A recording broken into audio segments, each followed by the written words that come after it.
Welcome to a Starter and a Chaser podcast with your hosts, Joe Clarke and Jon Passow. People with glass houses probably shouldn't own birds, especially if they're flying around without their cages. You know what I mean? Welcome to a Starter and a Chaser podcast, where weekly we analyze and review one beer and one whiskey just for you guys. I'm a professional brewer, Jon Passow. And I'm a whiskey connoisseur, Joe Clarke. Well, Joe, what do we have this week? We got something very interesting. It is a compass box. It is called Great King Street Glasgow Blend. And not even that is the coolest part. The coolest part is it is a single barrel select from the Party Source in Kentucky. Yes, it is. I forgot about that part. Yeah. For the beer, we have from Cleveland, Ohio, Fatheads Brewing Company, Nice. Headhunter IPA. Nice. I've been waiting to try a Fatheads because I hear so many people talk about it, so many friends talk about it. So I am going to cut right into the whiskey here and give you guys a little bit of history about Compass Box. So this one is actually 86 proof. It is a sherry finished whiskey. And I've always said, and not to downgrade anybody's whiskey, you can throw any whiskey in sherry butts, and I feel like it always comes out pretty good in the end. Wait, sherry butts? Sherry butts, yes. The rear end of the barrel? Yes, it is. So they don't always sherry, now people call them casks, but technically they're called sherry butts. They're actually a smaller cask than your regular, whiskey, beer barrel, whatever. Very barrels. cool. So anyways, this one has 5 blends in it. I don't know if you know that or not, but Compass Box is a blended whiskey. All their wines are blended. It starts out with a grain from Cameron Bridged whiskey. I'm sorry, I kind of screwed that up a little. Cameron Bridged whiskey. And then the other one comes from, it is a malt from Arbor whiskey, and then a malt from Lafroig, and then a malt from Kleinelish. It is Clynelish. And then the fifth is just a blend of a bunch of different Highland malts that they put in there too. So it's almost like a blend within a blend. You know what I mean? And Compass Box started out in the year 2000. 2000. Yep. So fairly newer company. Yep. And for those that you don't know, there's a big movement going on where people will go out and pool their money together, whether it's a company or a bar, and they will purchase a single barrel. They'll taste through and see which one they like, and they'll purchase it, and then they'll slap their own little select label on there. Right there. And it's a unique taste on what would normally be an everyday product. And you want to go with a lot of companies that know what they're doing. Like here in town, Lizardville is a great whiskey and beer bar, and their single barrel selects are fantastic. This one's from the Party Source down in Bellevue, Kentucky. Kentucky. They have 2 locations, one actually right near New Riff Distillery, and they know their stuff. Yes. And I'm really excited to try this to see if that tradition continues. Let's pick them up. I'm going to take a nose on this. I'm going to take a look at it. That is very light. Very light. Wow. Don't always let color trick you into thinking something's good or not, because some whiskey manufacturers, even your higher end scotches, actually use artificial. I shouldn't say that. It's not artificial color. It is a natural color. Caramel color. Yes. Yeah. To give it a darker look, just appeasing on the eyes. Look at that. It's nice. It is, and it's this Nice light yellow. It's not even really golden, not even corn. It's yellow. So right off the bat, I get on the nose that the Lafroig in this definitely powers through, which is an Isla, and a lot of people say, "Oh, it's smoky." That's the normal term for smoky. It's it's very peat. That powers through everything on the nose, really. You get some of the lighter fruits in there and floral notes associated with your scotches and Irish whiskeys with it, but that Lafroig is, because I actually recently have gotten into Lafroig. I'm not a big Isla guy, and I'm starting to be now, because I'm broadening my horizons on pretty much everything. I usually love peat in my my scotches. It's just, the more peaty, the more I like it. So you're getting a little bit of peat or a lot of peat on that? A lot of peat. A lot of peat, yep. Let's dive in. Cheers. Prost.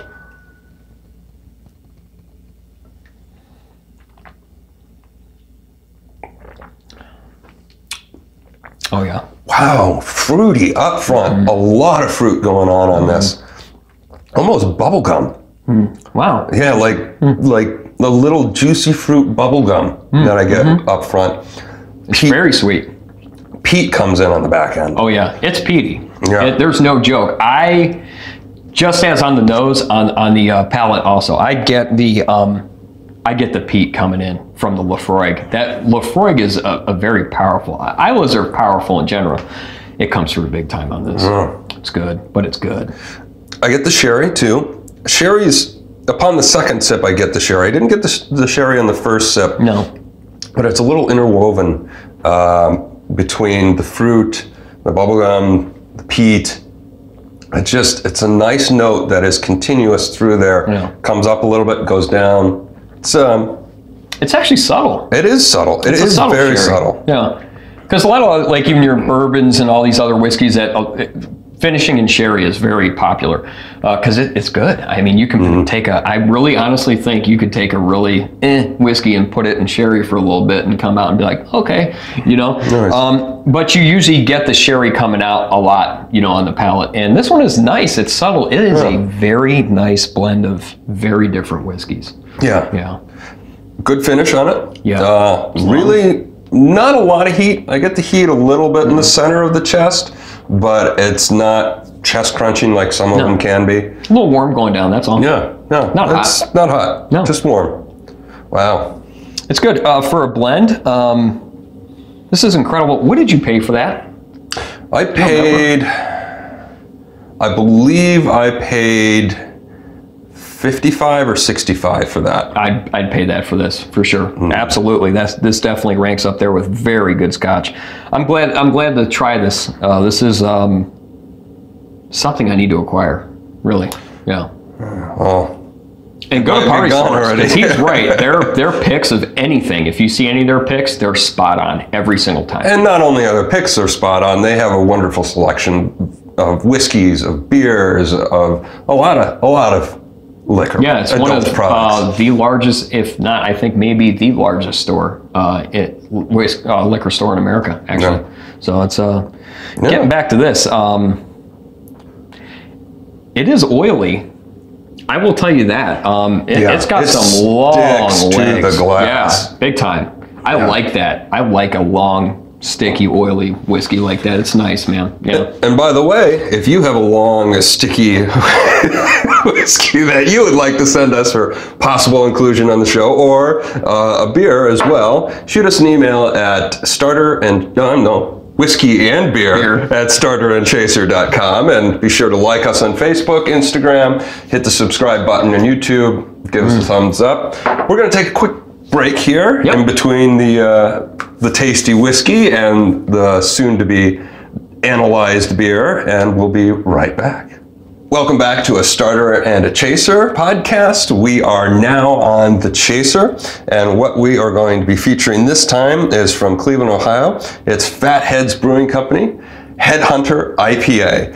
Fatheads Brewing Company started back in 2009. Originally, it was a tap house from Pittsburgh, Pennsylvania, and they wanted to create a brewery, so they were looking about where they wanted to go and who they wanted to team up with. And they teamed up with one of my friends, Matt Cole, who's a fantastic brewer. He was before that, he was at Great Lakes Brewing Company. The man knows what he's doing with beer, and in particular hops. He is like the king of hops here in Ohio, in my opinion. And they've got 3 locations now. They've got the original location in North Olmsted. They have a beautiful, huge production facility in Middleburg Heights, and now they have a tap house down in Canton, and then the original tap house, which is not a brewery, it's just have a bunch of guest beers over in Pittsburgh. Now, Headhunter is their IPA. It's 7.5% ABV. It is 87 IBUs. He uses Columbus, Simcoe, and Centennial hops. So is this a heavy IPA? This one, I wouldn't say heavy. It is got some bitterness to it. It is on the edge of becoming a double IPA, an imperial IPA. It rides that line very finely. Usually for IPAs, I say a pint glass. But for this one, because it's riding that line a little bit, I'm pouring it into a tulip to showcase the hop aromas a little bit more. So Joe is getting into beer. Slowly but surely. So I had an IPA, as you guys saw if you were on our Facebook, and I was it was a little off-putting for me because it was too powerful for me to really start into. And even he had mentioned it to me, so he's bringing me into this one here.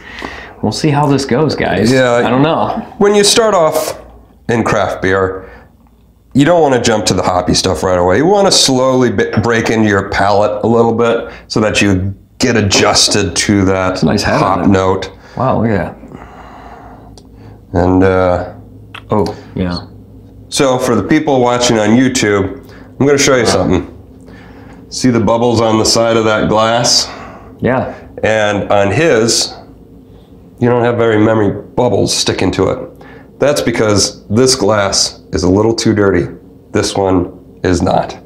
Really? It's creating nucleation points where the CO2 is coming out. So that means when I wash this, I didn't give it a very thorough wash. Okay, so, no kidding. Yeah. So if you're ever at a bar and you see that, and you see that in a lot of people's glasses, you know they're not cleaning their glasses very well. Oh, wow. Yeah. Huh. So a nice little note. What are you getting on the nose? This one's going to be interesting for you. Very, yeah, it's very grainy, grassy. Like that's what I get from this, man. Grainy and grass. Yeah. Okay. Like a fresh cut field, kind of. Like real power. It's powerful. Okay. On the nose, it's very, very powerful. Citrusy. Very citrusy. Okay. Very citrusy. Wow. Well, I'm actually really interested in trying this. Let's dig right into it. Come on, let's go. All right.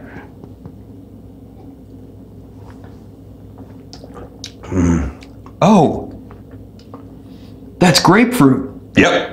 Oh my gosh. I mean, it's like, bam. I mean, I was like, oh, that's grapefruit. That's amazing. Now, is it grapefruit because there's like grapefruit in it, or is it from a yeast strain? No, that is from the hop in particular.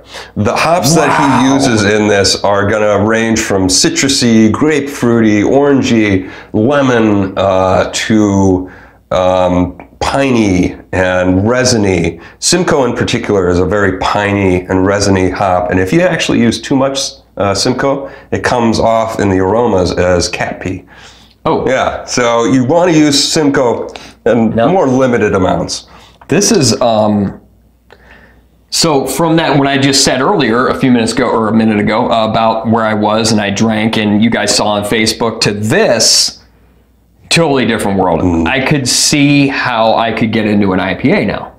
I understand. You gotta introduce them in the right order at the right time.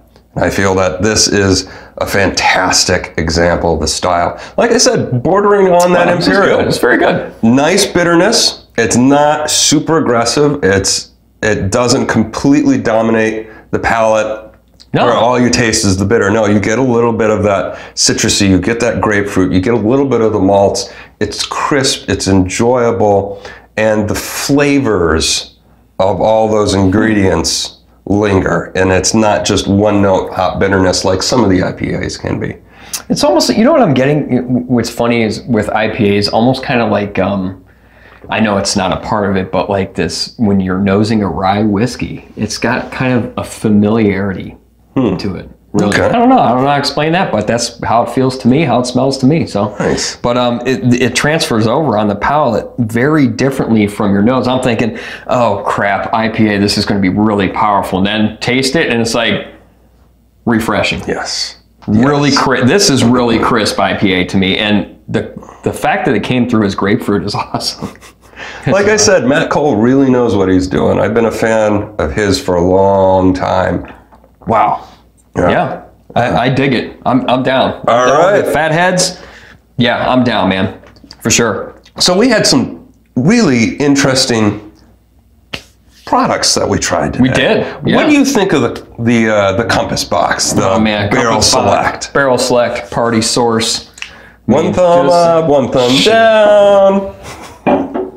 2 thumbs up. 2 thumbs up. I get 2 thumbs. I'm giving 2 thumbs up on that one. I mean, it was fantastic. It was subtle. It's everything you want out of a Scotch and more. Yeah. All right. Fatheads. Headhunter IPA. Shockingly, because IPAs I've had in the past, and I'm like, I'll never be an IPA guy. I just can't do this. 2 thumbs up. I can do IPAs. I can do it. John has taught me well. 2 thumbs way up on this one. Great job, Matt, as always. Yeah, I'm very impressed by this, and I'm super impressed and glad that it is a Cleveland-based company. Thank you for that. Their wings are killer, by the way. I didn't know that either. Smokehouse wings. Oh, yeah. So there is this week's episode of A Starter and a Chaser podcast. Be sure to like us on Facebook, Instagram, and if you're on YouTube watching us, hit that like button, hit subscribe. If you have a suggestion or a comment on the show, or you have a whiskey or beer that you would like to donate for possible inclusion on one of our episodes, shoot us an email at whiskeyandbeer@starterandchaser.com. Yeah, and be sure to view us, or not view us, but listen to us on Anchor FM, Spotify, Apple Podcasts, Google Podcasts, pretty much Breaker. We're on a lot of the popular podcasting sites. We're being syndicated through them all. So, yeah, give us a shout. We'll be including a lot of those links on our YouTube and Facebook, and I don't know if we can do it on Instagram or whatever. We'll shoot them out there for you guys. As we get rolling along, you'll see a lot more content and a lot of different avenues for us. Hope you enjoyed the episode. Be sure to tune in next Wednesday for our following new episode. Now, thanks, guys. See you next time. But glass houses. Yeah, glass houses, birds. You know the whole thing with clean windows, they come flat. Now, if every wall is a glass house and you have birds uncaged, I'd worry about some people. Yeah. Well, how do you do all the personal business in the glass house? Well, that's Who cares about the birds? Yeah. It's like, what about Wonder Woman in the Invisible Plane? I mean, what if she's got to go? Good question. Yeah. How did that happen? And if you didn't, the invisible plane, how did you know where to go? That's a whole nother story. Oh, jeez. Is it invisible on the inside or just on the outside? Both. You have to feel your way through. Yeah.